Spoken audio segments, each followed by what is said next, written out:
In this chapter, we are going to be learning a lot more about logarithms.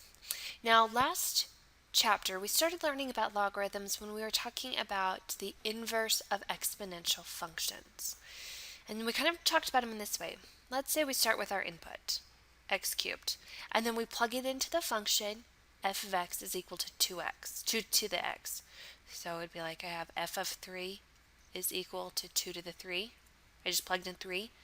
My answer would be 8. Just 2 cubed is 8. Now I'm going to take my answer and plug it into the inverse of my exponential, would be log base 2 of x, and see what my answer would be. So if I do f inverse of 8, because I plug in my answer, I'm going to have log base 2 of 8.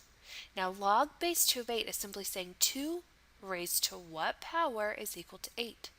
Well, 2 raised to the third power is equal to 8, so we get 3 out.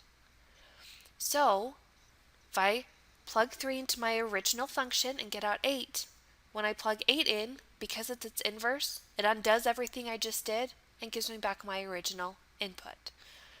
So the exponential equations and the logarithmic equations are inverses of each other. So we could summarize this by saying 2 to the third power is equal to 8. So log base 2 of 8 is equal to 3. Once again, all this is saying is 2 raised to the third power is equal to 8. So whenever you're taking the log of a number, your answer is going to be the exponent. You're getting out the exponent for your answer. 2 raised to what power will equal 8?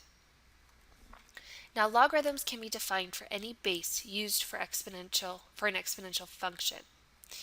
Base 10 is popular. Using base 10, you can write the statement like these.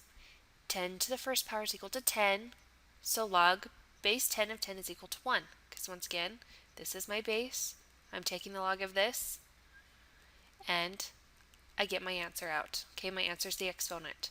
Another way you can think of it is, this is like y is equal to 10 to the x. So in this one, my x is 1 and my y is 10. Here, I have log base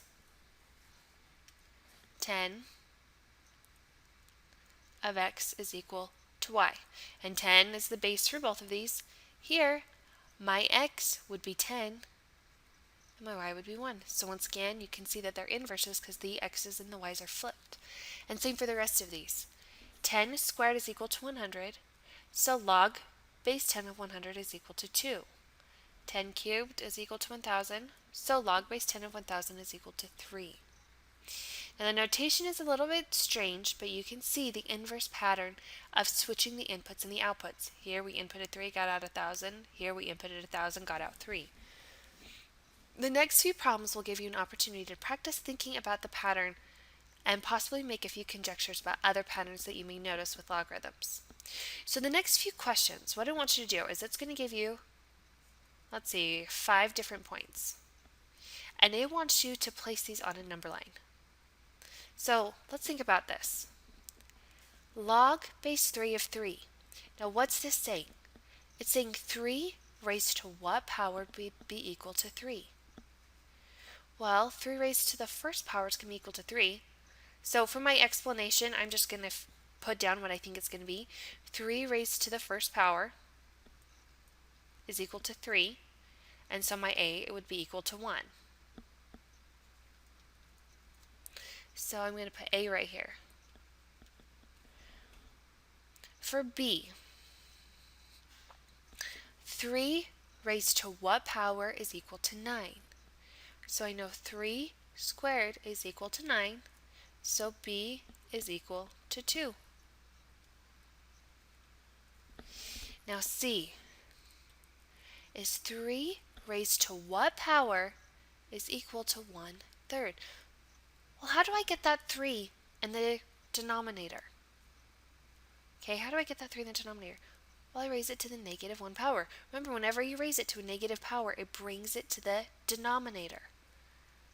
So C would be equal to negative 1. And finally, or not finally quite yet, we got 2 more. D is equal to log base 3 of 1. So this is saying 3 raised to what power is equal to 1? Well, let's think about it. Whenever I raise anything to the 0th power, it equals 1. So that means d would be equal to 0. And finally, e is equal to log base 3 of 1/9. So it's saying 3 raised to what power is equal to 1/9? Well, 3, once again, I'm going to have a fraction, so it's going to be negative.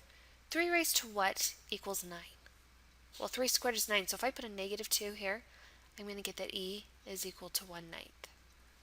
So d would be 0, and e would be 1/9. Oh, I'm so sorry. The answer is 1/9. E would be negative 2, because 3 raised to the negative 2 is equal to 1/9. So e would be negative 2. Now I want you to go through and complete the rest of these. And then you're going to come over here and you are going to take a guess. Make the best conjecture you can about whether these are always true, sometimes true, or never true, and explain it to me. Now, before I send you off to answer all of these questions and complete these over here, I just want to remind you about a key part of the definition of an exponential function. Because remember, exponential functions are the inverses of logarithms, and logarithms are the inverses of exponential functions. With an exponential function,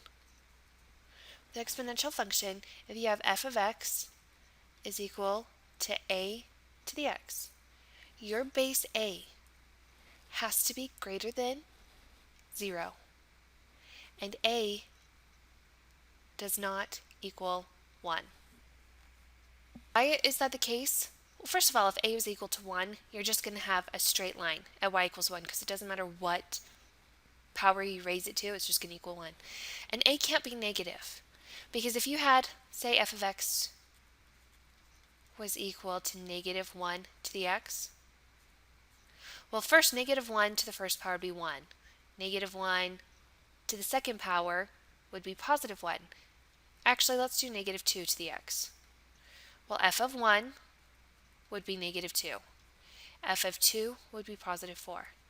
F of 3 would be negative 8.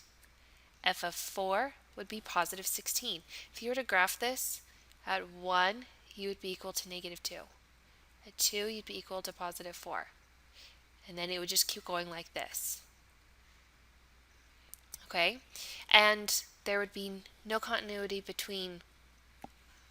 going between these points. So that is why we have defined exponential function to be f of x is equal to a to the x, and the base of our exponential functions has to be greater than 0 and cannot equal 1. Well, remember, the base of our exponential functions is the same as the base of our logarithms. So remember that as you are answering these questions. Good luck!